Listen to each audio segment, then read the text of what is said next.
Welcome back to the WODprep podcast. I am CJ with no voice, but I'll do my best. That's okay. We have Claire. Claire will manage the podcast. Claire, thanks for being here. Claire's my co-host, and we have Chase Ingram and Sean Woodland, the voices of CrossFit. Thank you guys for giving us some time today. Yeah, of course. Awesome. Well, you're not that loud. Yeah, it's just not that loud. Turn me up. There we go. All right, volume. Cool. I was gonna say, I'm impressed. Like your voice is.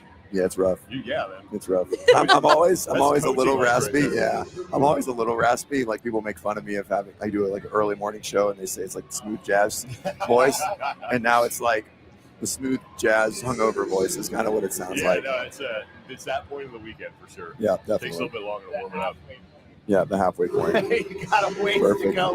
He has. Oh man, it is. Yeah, no. only halfway. Get them cough drops ready. Awesome. Well, are you guys having it? Tell us, like how do you guys like the venue? Like, what's your thoughts? Like the first. Yeah, I think it's awesome. Oh yeah, you're regular. here a bunch of times, but this is where they have the Arnold Classic. Right. So I love this venue, and I love the fact that they've combined the teenagers and the masters. Right. That's awesome. And Tommy and I were talking about this the other night. Like every competition kind of has its thing. Like Wadapalooza is known for their vibe and the games, of course. And I really like the way that this is kind of becoming like a family event. I mean, this is family 100%. and friends who come to watch this, and it's a lot more. And I'm not taking away from like what's on the line here because people are working hard and they're very serious with what they do. Right. But it's a lot more. It just seems more laid back, more. At least for us, it's like a lot less stress. But it's I love it. I don't know. Everyone's just it's just a different vibe here. Yeah, it's. I feel like it's really more indicative of what a CrossFit affiliate's really like on a day-to-day basis. Where class, Sure. It's like you've got every walk of life, every level of skill. Here, it's the elite level in the age divisions that we have, which I think is really cool. But at the age group games, is that at the individual games, you might have a couple people with a level 1, let alone coach a class in a CrossFit affiliate. Yeah. You have, I think, over 60 affiliate owners competing here this weekend. Level 2s, level 3s, level 1s, all over the place. And then they bring the community with them, right? At the games, which is amazing, it's become so elite and so specialized, which is what we want the peak of this to look like. You get fans, but not a lot of people traveling from the affiliate. Of course, you're going to bring a couple of your best friends, maybe your class or your coaches. But here, I mean, I haven't seen groups of people in the stands with matching T-shirts. There's a conch shell for crying out loud. Yeah. Oh yeah.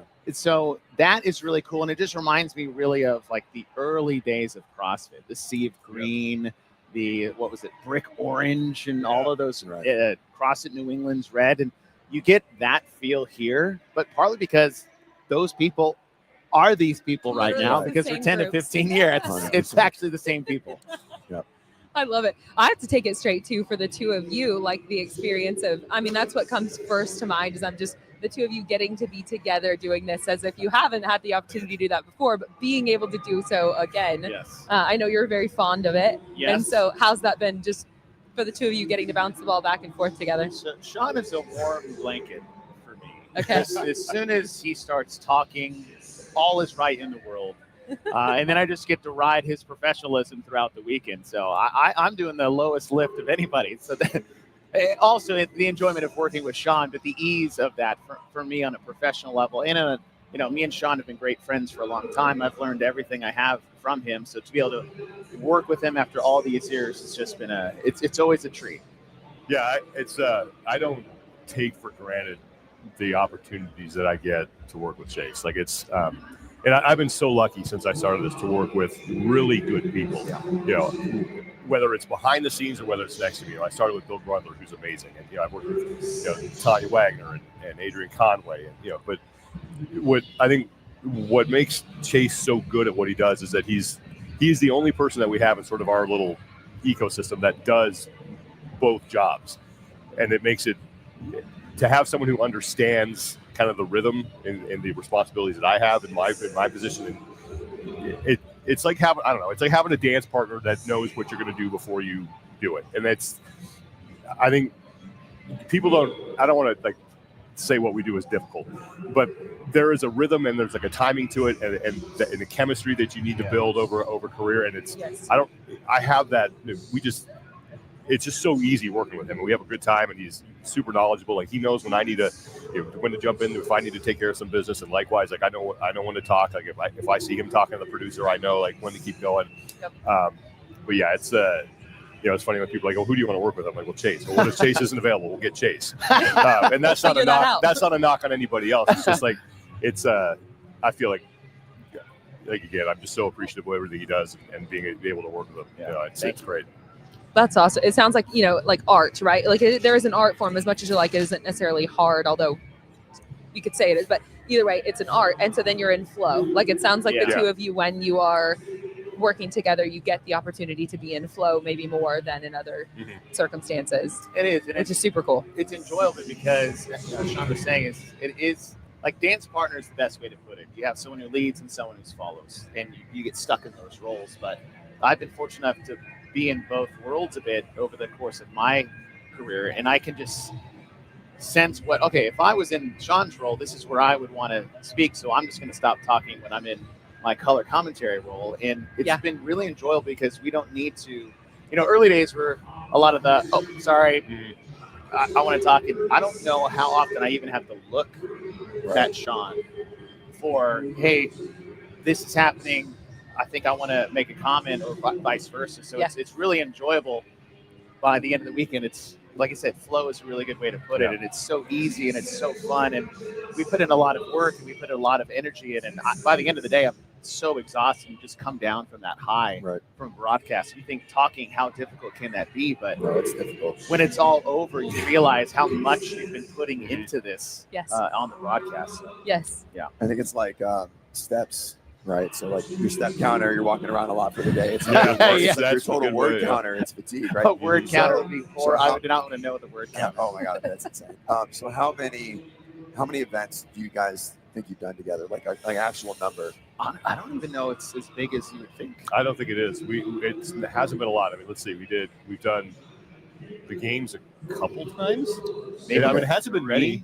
Oh, okay. That sounds right. Rogue a couple times.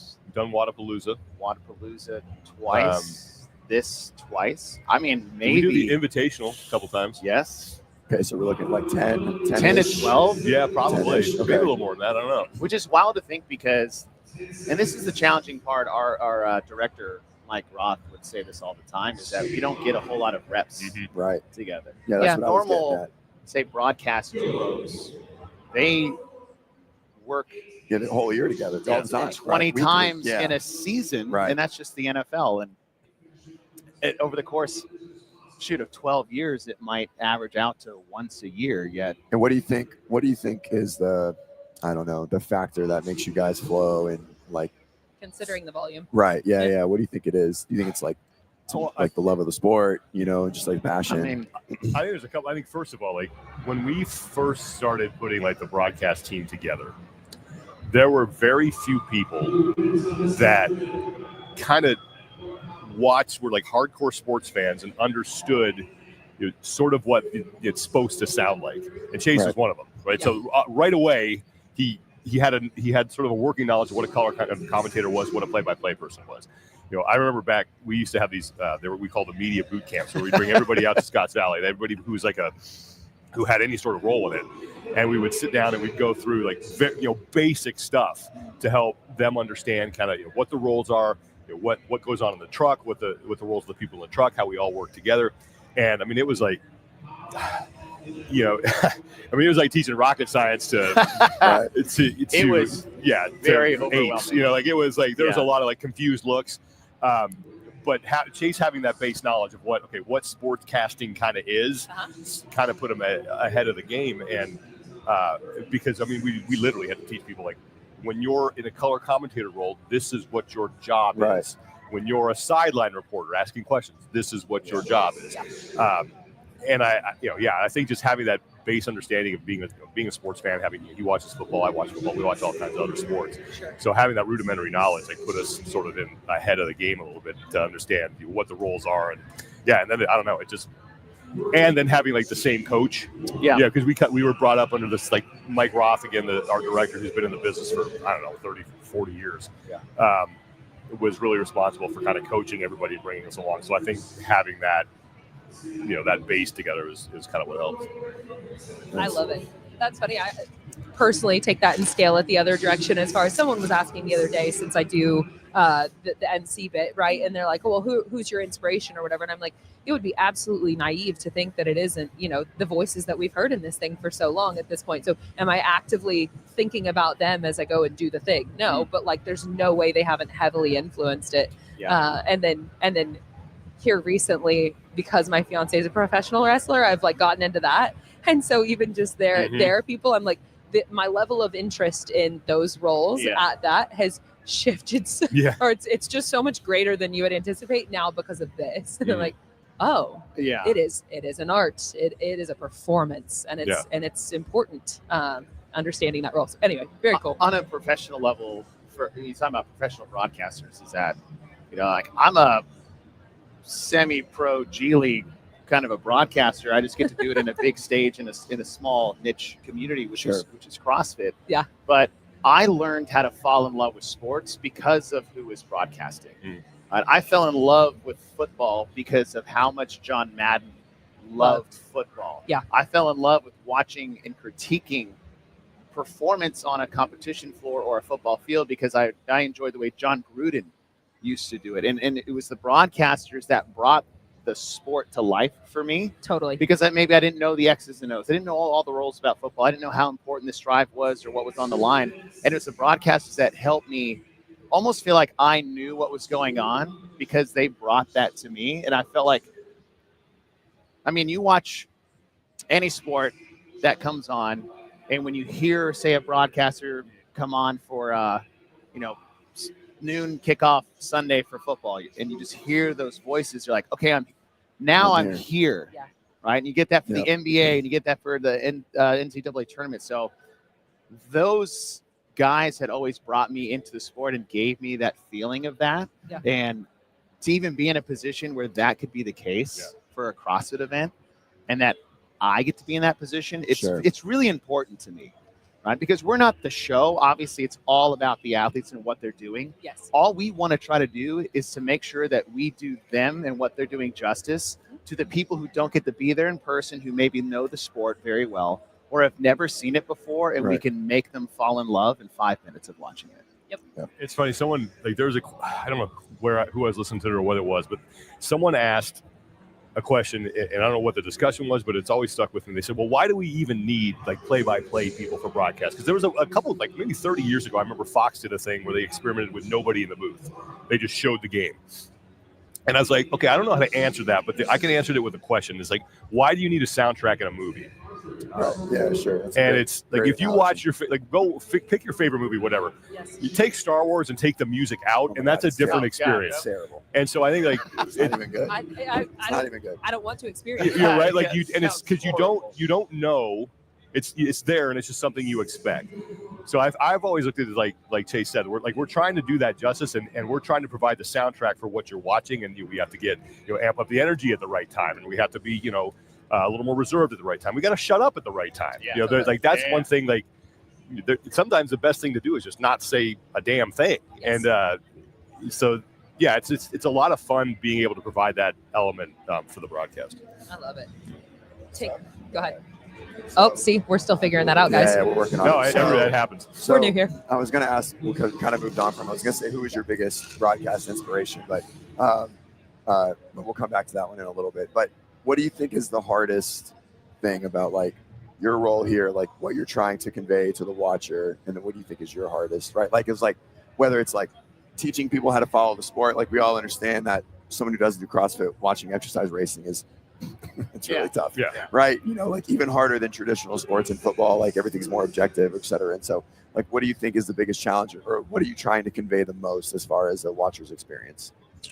On my end, it's like I said, when I'm in the sidecar and I just get to follow Sean, it's the easiest job in the world. Have you guys always been color and anytime we work together, that's our roles. Yep.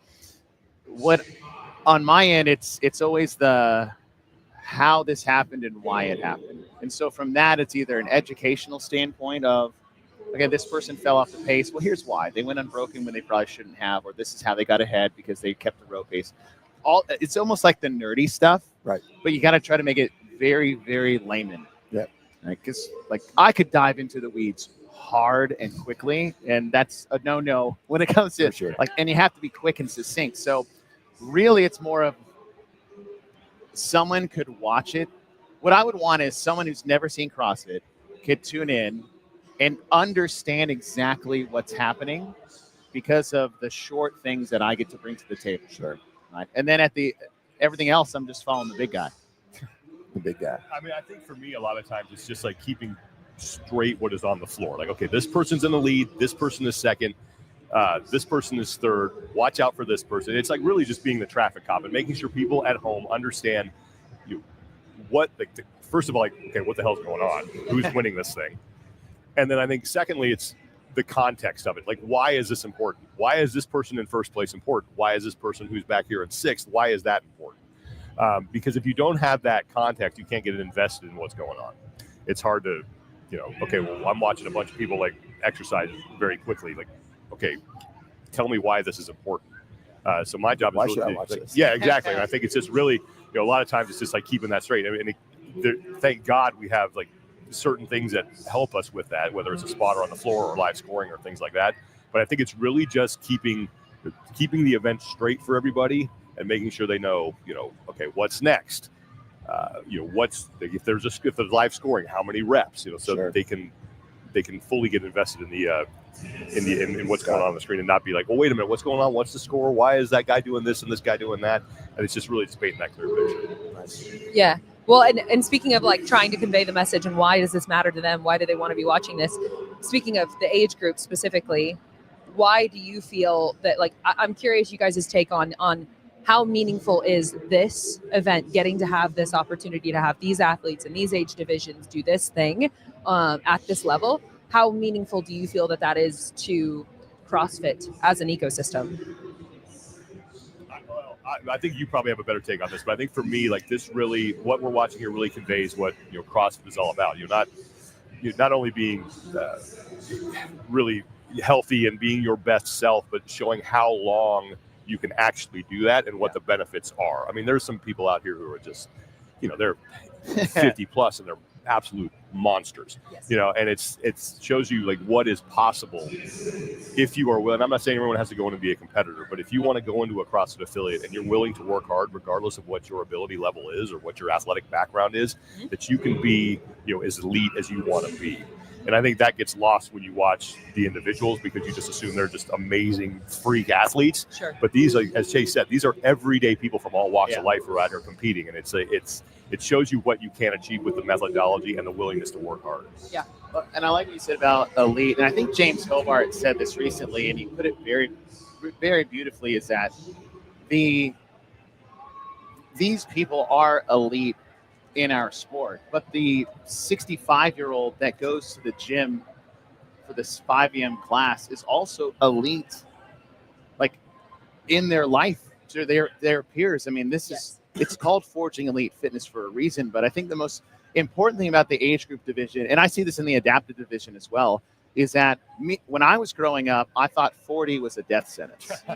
Right? When I was in college, I thought, when I'm 22, I'll never get to do anything competitive again. Like, life ends at 22 and then it ends again at 40. And by that time, like, you just kind of wither away and disappear. And the thing that I love about the age group division is it shows it's totally a misnomer of what it means to age like, throughout our lifetime. And this obviously is the pinnacle of what that could possibly look like.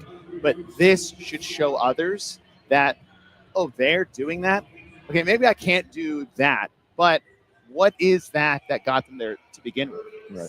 And it's just going to open up so much more that really, and if you think of just where we are holistically as a worldwide society, is like, this is the most important thing in the world when it comes to health and fitness, and that's CrossFit. And to show that in demographics that need it the most, right, or to set good standards and good discipline and good understanding what the importance of health and fitness is at the younger level, because it's not just the older demographics that we have here, it's those teenagers. Yep. And you create these great habits and good understanding of what health and fitness truly is through CrossFit.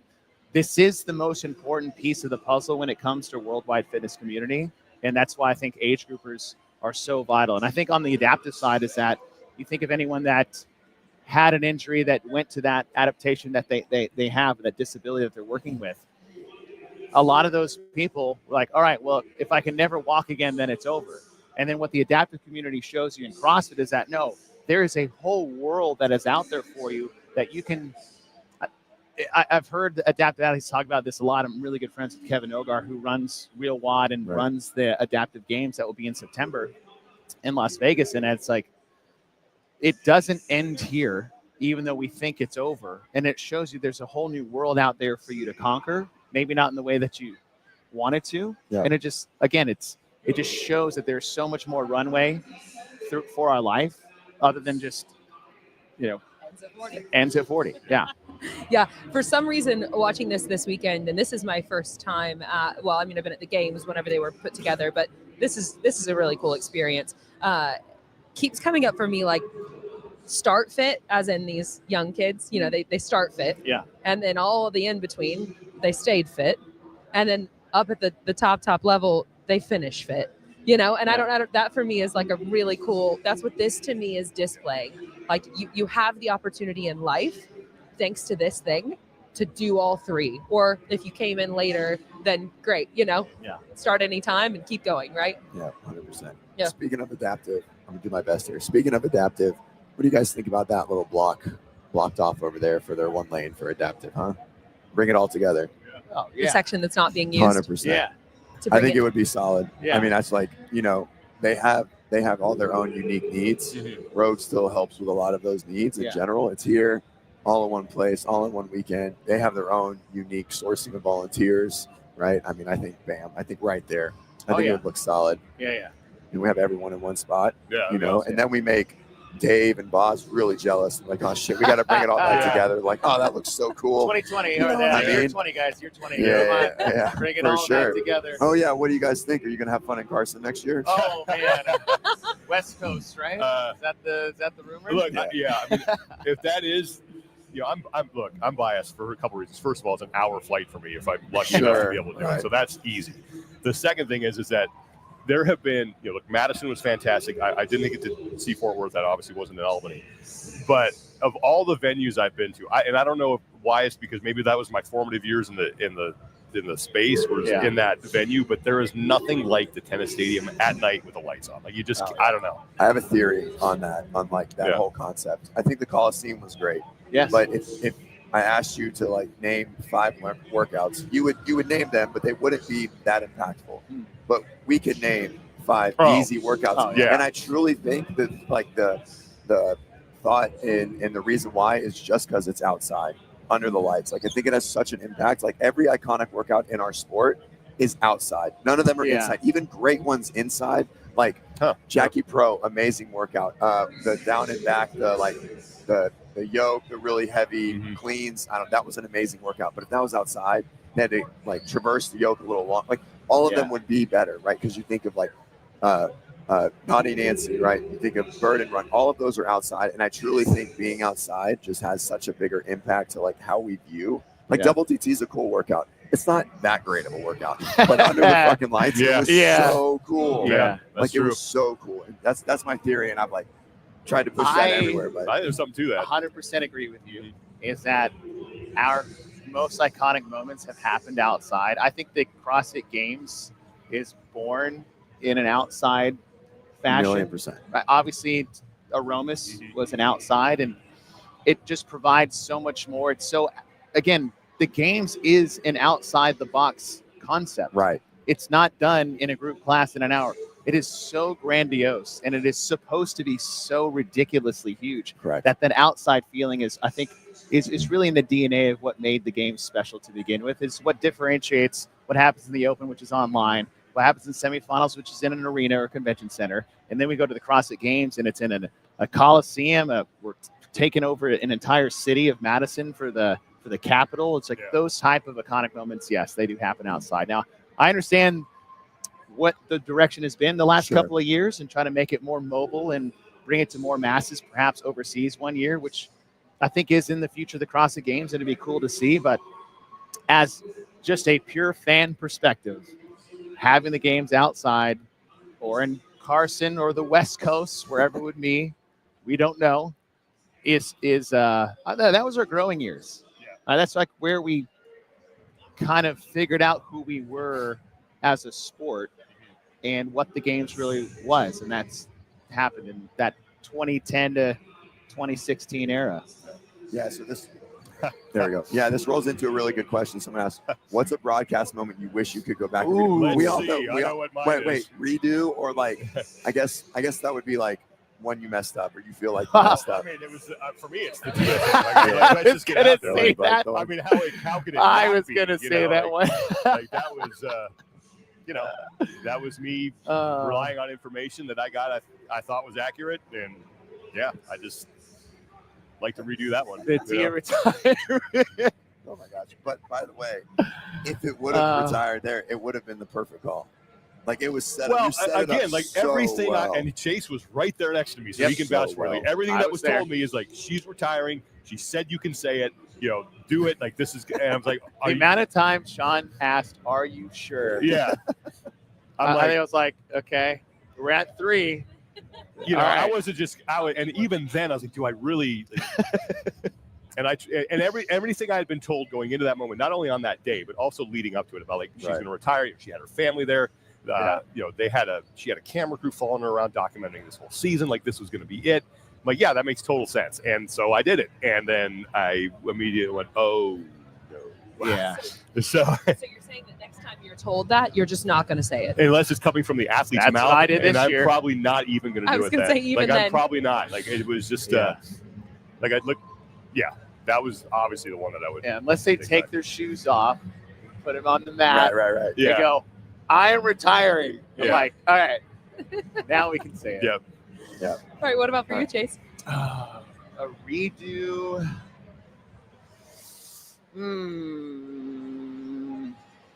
I can't remember. Short-term I have memory so and many. is nice. I get rid of all the bad. I purge bad like as quickly as I can because there's a lot of it, and if I don't do that, it will mess me up. Yeah. Let's see. I'm gonna double down, and the broadcast I'm most proud of was the Granite Games in 2022, where I told everybody if athletes were to mess up, then this is how you don't do it. And I'll talk about a kid's hair in the stands if I want to. And if you guys want to create a petition to get me fired for that, well, nice try, and I'll double down on that. It is my favorite call. I was so. I did my job.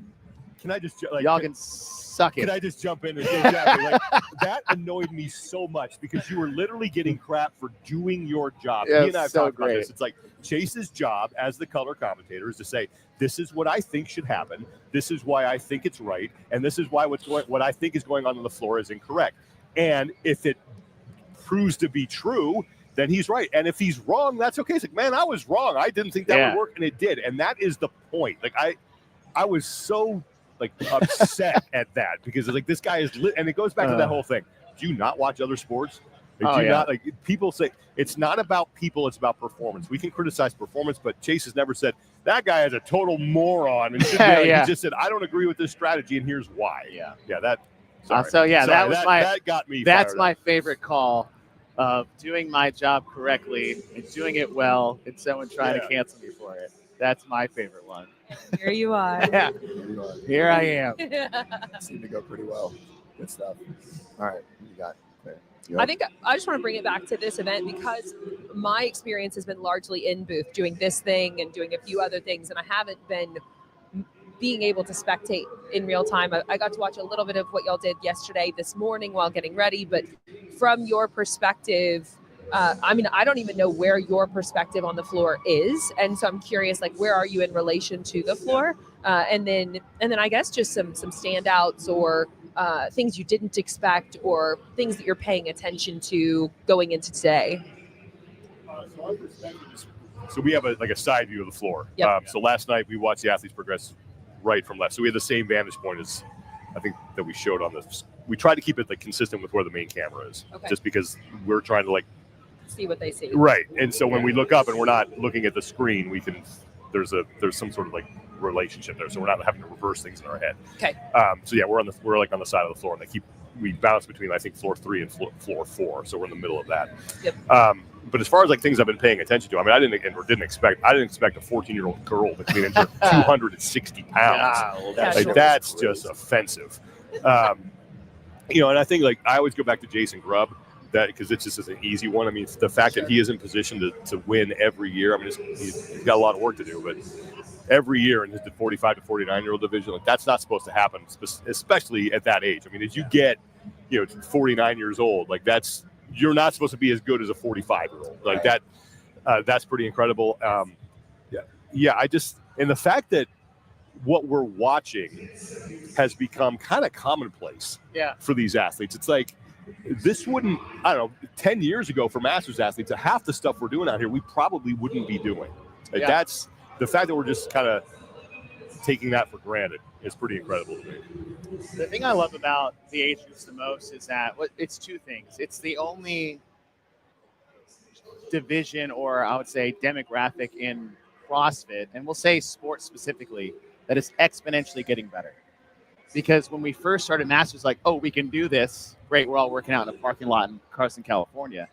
And now you get everyone's aging up and bringing that fitness and the skills and the strengths with them. Right. So these demographics, the 45 to 49, are only getting better because the athletes who are great are now moving up. And so we get that.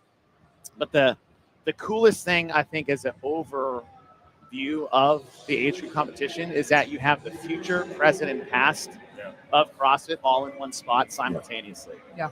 Because you've got these teams that we're just talking about. I mean, the last time you heard someone set nearly the heaviest lift in the entire competition was Olivia Kerstetter, when she's snatching more than everybody at the CrossFit Games back in, 2018? Yep.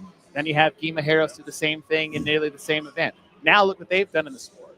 And then you have this new girl, I think her name's Talia, that hit a 260 clean. She's 14. And then the present is all the guys and girls that got started because they saw this for the first time. Like, I'm 35 next year. Maybe I can do this. Or I'm 45 or I'm 55. I talked to a woman yesterday who's in the 60 to 64, started CrossFit 3 years ago, and is now here competing at the CrossFit Games. And that's the present. And then the future is the OGs that have been here forever. The Scott Pancheks, the Con Porters, the Sam Dancers, the Marquand Jones, turning 35 and jumping into the mix. And then you see like Graham Holmberg, who's now in the 40 to 44. And then you see Jason Grubb. And like you just see the evolution of what the past was, all in here in one spot. So I think that's the coolest part about the age group games. Yeah. What is this? Becca Voigt's like 13th? Is that right? Yeah, I mean, geez. And she'll do it forever. Right. Yeah. And I hope she does, because that's the whole point. Yep. You can do CrossFit forever. Yep. Yeah. Yep. I agree. Bob and Joe made a good comment on it the other day, and talking about how they decide to adjust workouts as the age groups go up, and we were going back and forth on programming, and they referenced like the front squat for the 60s, but next year they won't have they will overhead squat if that's like an option in the workouts, because they're going to continue to move it. And I think that's like very introspective and like a good thing, right? Like it's clear, we know that, right? But it's good to hear the people that are in charge of it taking it into account of like, all right, maybe we're not quite there yet, but like muscle ups, an entire workout for 60 females is coming in the next 3 to 4 years, right? Because those athletes are staying healthy and they're pushing out longevity, right? And CrossFit, as I've said, I've come from an exercise science background, and like atrophy after 40, 3 to 5%, blah blah blah. Like we're punching that in the face and putting it in the dirt. Like it's like we're changing the rules. You know what I mean? And it's cool. Yep. It's really cool. Yep. Well, and they said they wanted to test the strength largely this year. Like they really wanted to push the athletes, right? And I guess we're 2 of 4 days in at this point, on to day 3 now, and all of the controversy and debate about whether or not pistols or weighted pistols should be in or not, and CJ's strong opinions about that. I didn't bring it up. You brought it up. That was good. It's happened. It's occurred. But I mean, I just think that we are seeing like they continue to elevate. And so, I mean, yet again, I have not had the opportunity to sit down and thoroughly watch that. I've heard some feedback about how it went, but they're doing it, And so you're getting to have your opinions bleeding in about whether they over-programmed or whatever it is that they did or didn't do. And then now it's unfolding. And so far, the athletes are performing. I think we're in a big, growing pain phase. And I say that positively with the age group division, because of the things I said earlier, is that we're all aging up and we're bringing our fitness with us. And that's where that past athlete is really starting to change the game. And to program for the age groups is, I mean, you talk about a moving target based off skill level, age, male, female, boy, girl, like that is a hard thing to do. And back in the day, it was just, let's just water it down to the base level and we'll lighten all the weights and we'll lower all the skill. And there's a lot of athletes that have this ability and they want to put it on display. So every once in a while you'll have, I mean, we've seen this at the CrossFit Games. We've seen pegboards come out and no one be able to do it. And the next year, everybody can do it. We've seen, and hopefully we never see again, ring handstand push-ups. Like those can die forever, in my opinion. But there's every often you throw something out there to challenge to a degree that may be too much for people at the time. And maybe we don't have to see it again, but you just try to throw something out there. And in the age group division, it is a challenge to nail correctly because it's not just the same people doing the same thing. And every once in a while, you got to throw something out there that may be, maybe overzealous, but I bet the majority of athletes here would love to be tested over their ability than treated like babies. Sure. And white glove the whole weekend. Right. Actually, you have 4 athletes competing this weekend individual, Right. you guys. So would you agree with that from their perspective? Yes, for most of them. Some of them would be like, I wouldn't mind muscle ups not being in my division, but it is what it is, right? But for the most part, yes. And that's like the feedback that we're getting for the, Lido. She's a pretty common watcher. Oh, she's 35. And is she watching right now? Yeah. And she's competing, awesome. and she's awesome. We had her I know on. exactly what you're talking Yeah, we had her on awesome. a little bit. She's great, and it's, again, this moving target, right? And we program a lot of master stuff, and it's hard, right? Like to make the decision, how do we know when to scale the weight? Is weight scale appropriate? Is CrossFit going to choose to scale the weight for a masters? Because sometimes they do, sometimes they don't, right? And, it's like she feels the skill might need to be a little bit more, right? But again, it's substantially more of a guessing game at this level than even like what Dave and Boz do, because you can write one all for 35 and you could probably be a lot closer versus trying to adjust it for the next 7 age groups. And you're going to miss sometimes. And Bob and Joe, I think, do a good job of being introspective and receiving feedback. They received a lot of feedback last year. They made a lot of adjustments. It was too light. It was too short. And now it got really long and it got really heavy. And now, like it swings, right? That pendulum swings a lot. So it's tough. I think Dave said this after the pegboard first showed up, and we had so many athletes who failed. He said, it's my job. It's not my job to showcase the athletes. It's my job to test them. And so with that being said, you do need to push the envelope a little bit. You can't, like Chase said, sometimes you're going to miss. Sometimes you're going to say, all right, this is possible if we practice a little bit more. Like, I don't think anybody watched the pegboard and said, well, that's just never going to happen. Like, that's impossible. It was, no, I'm going to throw this out there and I'm going to test you. And we're going to have a lot of people failing, but I guarantee you, you're all going to do this and come back and everyone now can do it. It's just a commonplace thing. And the only way you get to that point is by pushing the envelope a little bit. And I think a lot of times too, what people don't understand, you're also limited by like, okay, how much money do we have for a floor that we can put together and the equipment that we can get and things like that. Like that does play a factor in what you can actually program in an event. 100%. So coming back off of this event and going more towards the marketing as a whole, obviously all of the F the quick fix, etc. And it's been so fun to get to watch the stoking of the fire, right? And all of these people who have been around and semi-dormant or confused or not sure and with many reasons for the confusion. Anyway, it's been stoked, right? Like people are excited. And so what are y'all's opinions as far as how people involved in CrossFit in any way can effectively contribute to not just like noise, but meaningful action, I guess? That's a good question. So I think for me, like if you're in the community, the way that you can best contribute is to just keep doing what you're doing and it's that old joke about like all they do is talk about CrossFit, but they won't shut up. Yep. Like be that person. Yep. Live that life.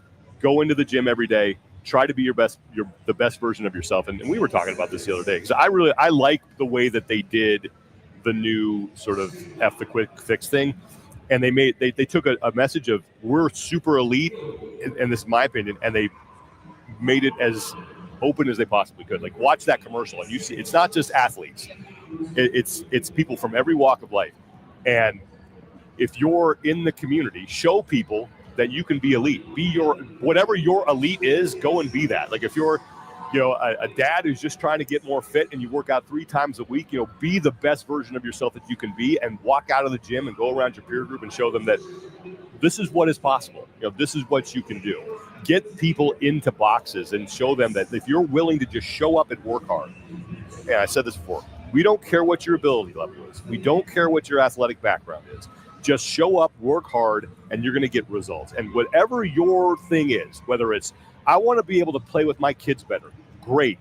Be that and be as good as you can possibly be at that. Or it's like, I really want to snatch 200 pounds. Awesome. Go do that as well. So find what your elite is, live that, and then take that message outside the box and tell people who don't know what this is all about, like, this is what's possible. This is what you can achieve if you're just willing to work hard. Don't care if you've never played a sport before. Don't care if you don't know what a barbell is, if you never touched one. Come on in and we will make you the elite version of yourself. And I think that's the message that people in the community need to help get out of the box. It's like, yeah, we're not, Orange Theory or all these other people. We're the best. We're the elite. We work hard. And it doesn't mean that we're trying to find people who are going to be, super fitness robots. Just we're looking for people who are just going to live their best life possible. The thing I liked about it most, and I can't remember what conversation I had. It might have been with. I've had a few conversations, but I think this one specifically, it was an internal discussion that I have. I work for CrossFit, so I get paid to say this. I'm just kidding. I think we figured out is I get paid not to say a lot of things, and I say them anyways. Well, about can we recreate this groundswell, this movement? And Sean's talking about like getting out and reaching more people.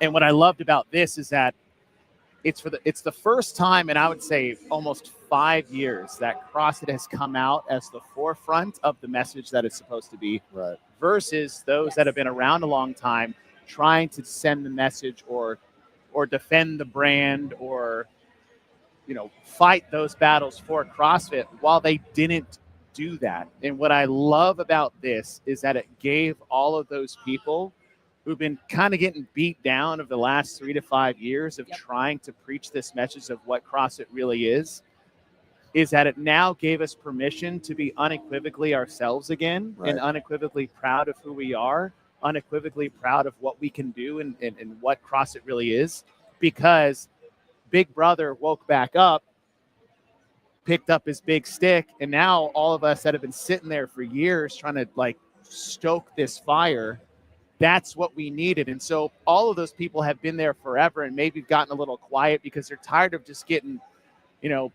we're a bunch of nails and there's just too many freaking hammers out there with their own personal agenda of what they think this should be. And CrossFit wasn't there to defend that. Now they're back in the forefront, and it really just gave a lot of those people, myself included, and a lot of us in this space, like that freedom to be ourselves again, and not to be worried about, well, if I'm just going to stick my head out alone and just get it cut off by the noise outside and CrossFit's not there to help me out. And so that's the thing I love about this, is that they went back and they're the shield. Right. They're the Overwatch for all of us who've been there this entire time. And now it feels like they've got our backs again, which is super cool. Yeah. Yeah, I agree.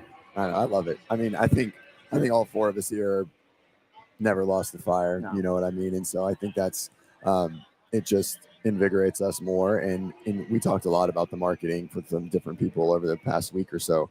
And I just lost my train of thought. I'm totally smoked. All right, you're up. I lost it. I had it. It was a good one. I lost it. Well, it was so good. What I will say is what you just said. That was so well articulated. Like, it's like you just put better words to what I was feeling. That was really cool. And like you can almost like roll your shoulders back again and puff your chest back out. You know what I mean? Like, you may have kind of slowly found yourself in a different posture of the beatdown that you were experiencing, and then Big Brother walked and like literally I'm like, okay, so we can go run through walls now. Right. You mentioned that what is elite for you, and what did come up for me, and I'm gonna put us all on the spot with that, I guess, is like, what does that look like? Because it's changed for all of us. The longer we're around, the more life we live, the different our goals are and our life circumstances, you name it. And so like, what does elite look like for you today? what does that look like for each one of us? Like, what elite are we chasing? So CJ, you want to rock on that first? Yeah, sure. So I have a pretty, like my elite has changed drastically for someone who's 35, just turned 35 last week. But I've had a pretty wild set of health complications. Claire can resonate a little bit. I've had multiple strokes at this point in my life. And so I trained pretty much unrestricted for a long time after my first one, really all of CrossFit till 3 years ago. And then I had another one. And so that one has limited me in the sense of like, I can't be upside down. I can't do super heavy lifts, et cetera. Like I have to like monitor blood pressure more so. And so my elite is training as hard as I can and not killing myself, which is this like very morbid view on it. And I kind of just like make it a joke, but that's where it is. Right. And so I try to push within that needle to make sure that I'm still safe and healthy, a good role model for my family, but also like still around to do the dad thing. I have an almost 3-year-old now. And like when this happened, he was like 4 months old. And the only thing that popped in my head was like, there's a chance that like one wrong step again, and like I don't get to be here for him anymore. And it wasn't, like, oh, I'm scared to not be here anymore. I'm just scared not to be there for my family anymore. Right. And so my elite is keep it safe, but still push it as hard as I can. Right. I still want everyone else that's not in CrossFit to be like, wow, you do crazy shit. But everyone in CrossFit, like, oh yeah, he's tapered it back a ton. Right. So wherever that like that sweet spot is where I want to live. So yeah, I mean, for me, I'm in my 50. I'm 51 now, which like Chase said, it's 30 years ago. I was like, oh my god, that's a death sentence. I think I want to be able to do the stuff that I love to do. I still love playing hockey. I'm not nearly as good at it. It's never great, but I'm like still doing that. I want to be able to play with my son. I want to be able to skate with him. He's learning how to skate. I want to be able to coach his teams, run around, and do all that stuff. But at the same time, like there is part of me, because I am competitive. Like I want to, when I show up to drop off, drop my kid off at school in the morning, like I want to be, I do the same thing. Like I want to be like the alpha dad. Like, and if I see another guy who's like, look, I'm gonna go, okay, all right, I guess I got to spend more time in the gym. Like it's just, I don't know, I'm just that way. Like I just get competitive. Like I want to push myself, but I think right now it's, I wish I could train more. I wish I could like. I've always wanted to kind of just pour myself into it and just see like again, like what is that cap? Like I'm not ever going to be this, but like what's the cap for me? But in lieu of that, it's what keeps me going to be able to do the stuff that I want to do. Like I if my son says like let's go run around, like great, I can do that. It's like, hey, let's go skate today. Awesome, I can do that. My knees aren't in the best shape, but I'm well enough to where I can do it. I want to be able to play the sports that I want to be able to play. But yeah, there's still that like I want to be able to walk into a room with a bunch of other dads and know that I can outlift, outrun, outlast everybody in there. And if that doesn't happen, then I'm like, okay, I've got to start working a little harder. Yeah. Got that toe. Yeah. All right. Fittest dad in the room is selfishly like priority number one. Yeah. I've had a lot of. No, I didn't have any strokes, my goodness. But I've had life moments that have dictated where I want to be and where I want to focus my attention on in my fitness. So when my son was born, he was probably 6 or 7 months old, and I was still trying to chase the competitive dream. I guess that was 2018. So I was 35. It's like new master's division. Oh, maybe this is the time I can get back into it. And I'd hurt my back so bad doing something so dumb, and I couldn't pick up my son when he asked me for a hug. And that immediately switched my entire worldview.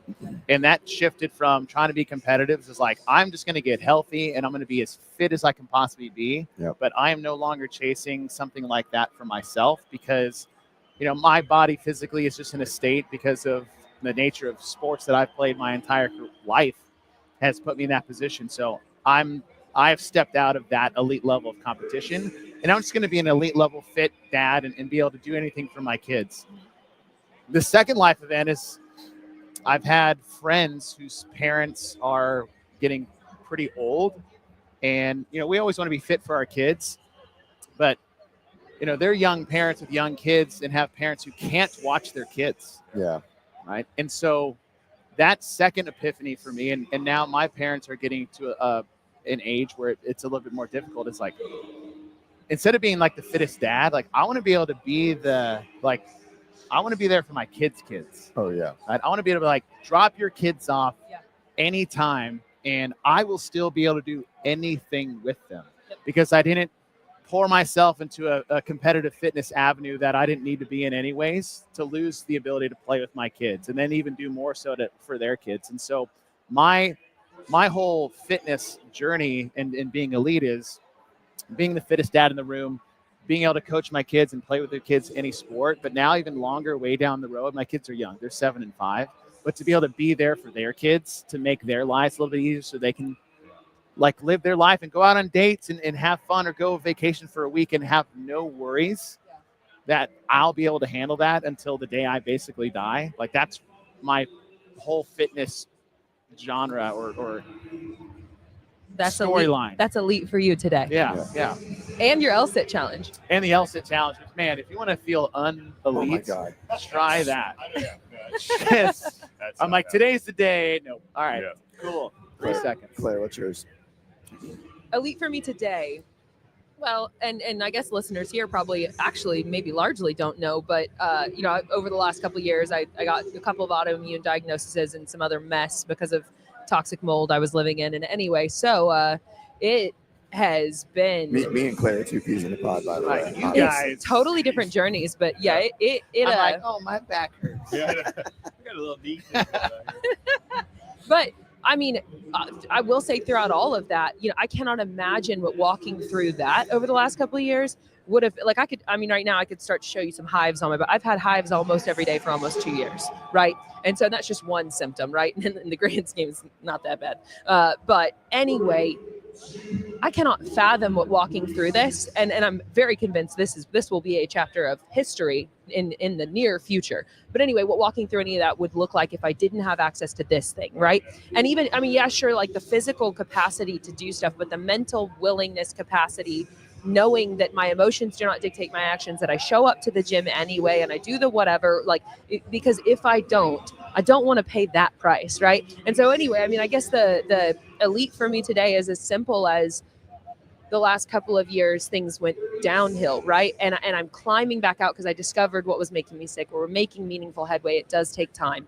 But so it's simply, there are a couple of skills that I'm not okay with the fact that I haven't become proficient at in this thing.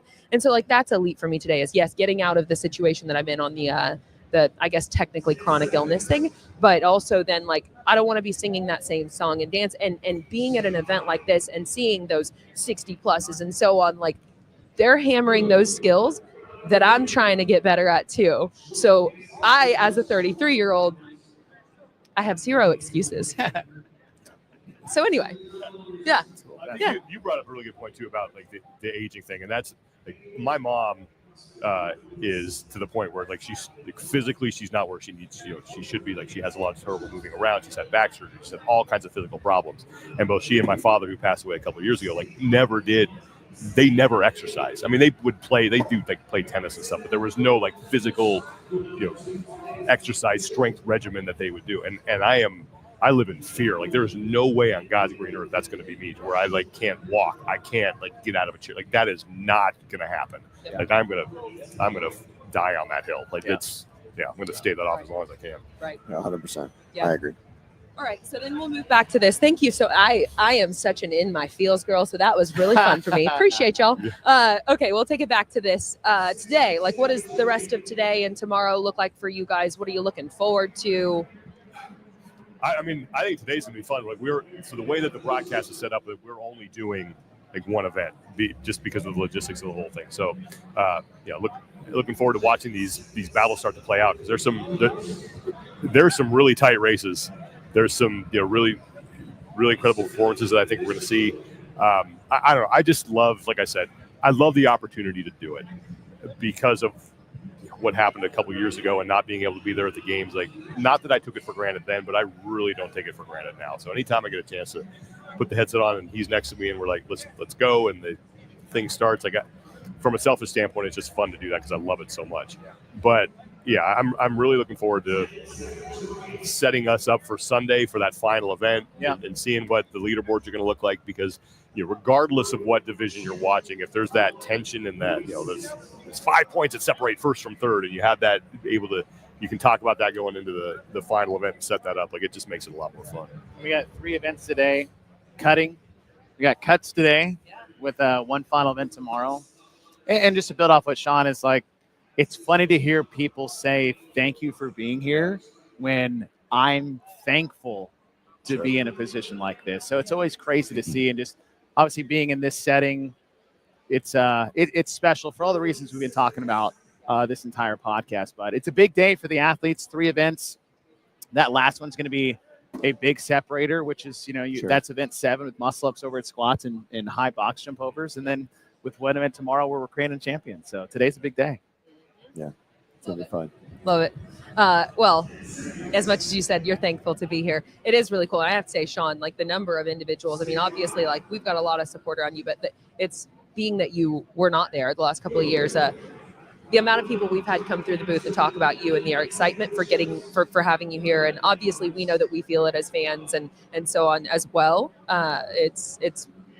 I've heard it a lot, and the sentiment is very clear that there's a lot of happiness hearing your voice. Well, I appreciate it. Like, and I want to say too, like, I was so happy that Chase got to have a clean run at the games, because obviously what happened, 2 years ago, that was I thought they handled it as best as they possibly could, but it was good to see him like you guys have a clean run. Like, it was all about the competition, because I said this 2 years ago when he was going to do it. Like, people are going to find out like how good he is, and I watched that broadcast, and I was like, oh man, I wish I would have said that. Like, you guys did a fantastic job. So I just want to make sure everybody knows. Like, I'm glad people found out like how good and how talented Chase is, because you deserve to have that clean run. You've earned it. Thanks.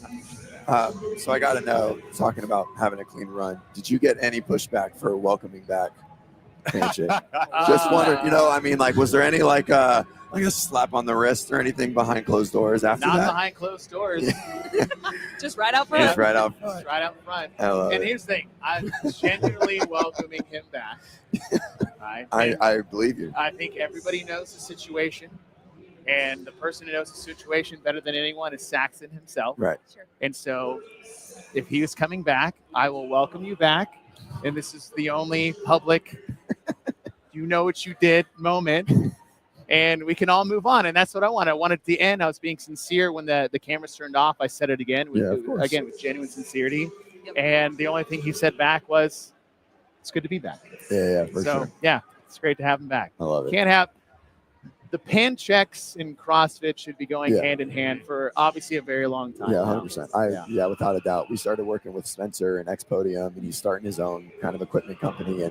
And it's they're just great people. They're easy to work. They're obviously easy to work with. Good humans. They represent the brand really, really well.